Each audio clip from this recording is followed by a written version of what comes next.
May the words from my lips and the meditations of our hearts always be pleasing to you, O God. Our reading today from the Gospel of Mark comes from the section called The Little Apocalypse. Apocalyptic writing was not a new literary genre. It was used by writers well before Jesus' time. We're familiar with it in things like the book of Daniel. In fact, we could probably make the argument that Jesus himself was an apocalyptic. This type of literature was meant to provide comfort to people at the margins in times of oppression. In Mark, we have Jesus saying that no matter what is to come, do not be alarmed. We are to have faith in God's power to make all things new. But today, I'm not so sure that we should not be alarmed. In fact, I think that there are very good reasons to be deeply alarmed. A few days ago, someone said to me that they believe climate change to be the moral issue of our day. Since then, I've spent quite a bit of time thinking about this, and I believe that I agree. As I wrote this, 130 world leaders were meeting in Glasgow for the COP25 conference. The host country, Britain, said that this is the last realistic chance to keep global warming to 1.5 degrees Celsius, the goal that was set 6 years ago with the Paris Agreement. Alarming indeed. In August, the United Nations Intergovernmental Panel on Climate Change sounded a code red, reporting that climate disruptions are guaranteed for decades, if not centuries, due to greenhouse gas levels. Climate disruption sounds somewhat benign, but it's not. This means more heat waves, more droughts, more floods, more crop failures, more hunger. More people losing their lives, livelihood, or homes. Last year, 38 million people were displaced because of climate change. In a worst-case scenario, that could rise to 216 million by 2050. Alarming indeed. 2050 is the year targeted by many nations to become carbon neutral. How are we doing so far? In the Paris Agreement, there was a pledge to reduce deforestation, but in many countries, it has increased. And how are Canadians doing? We are responsible for less than 2% of total global greenhouse emissions, but we are one of the highest per capita emitters in the world.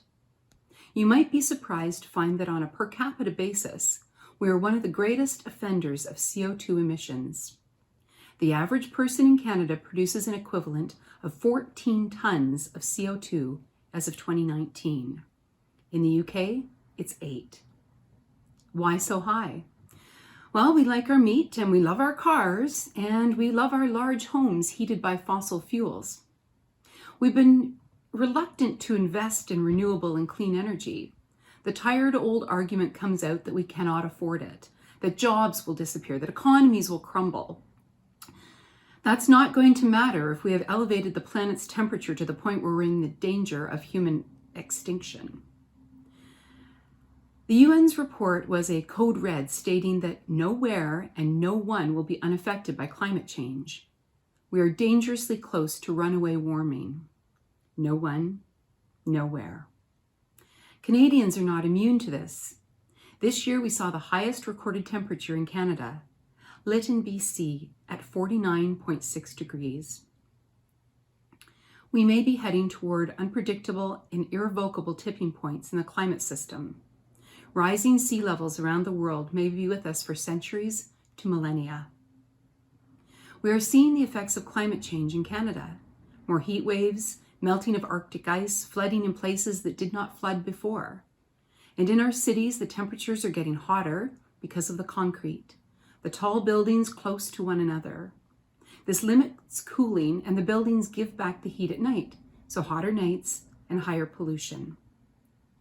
And it takes a toll on our health. The UN report found that temperature increases are expected to be very large in North America compared to the global average, particularly in the winter. And at first, that didn't sound so bad, but it is. It means more crop failures, more droughts, and more forest fires.